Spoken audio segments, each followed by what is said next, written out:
ആരാധ്യ ബ്ലൗസിലേക്ക് എല്ലാവർക്കും സ്വാഗതം. ഞാൻ ഇന്ന് കളർ പേപ്പർ വെച്ച് കുറച്ച് സാധനങ്ങളൊക്കെ ഉണ്ടാക്കിയിട്ടുണ്ട്. അതൊക്കെ നിങ്ങൾക്ക് കാണിച്ചു തരാം.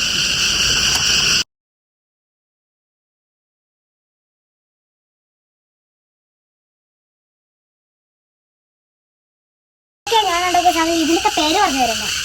ഇത് പെട്ടി, ഇത് ലവ്, ഇത് പൂക്കള്, ഇത് ക്യാരറ്റ്, ഇത് പൂക്കള്, ഇത് പെട്ടി, ഇത് പൂക്കള്, ഇത് ഗിഫ്റ്റ് പെട്ടി, ഇത് ഷവർ, ഇത് ഫ്ലവർ വേസ്, ഇത് ബാഗ്, ഇത് ഫോണ്, ഇത് tomato chips, tomato sauce, apple laptop, ഇത് സ്റ്റാർ,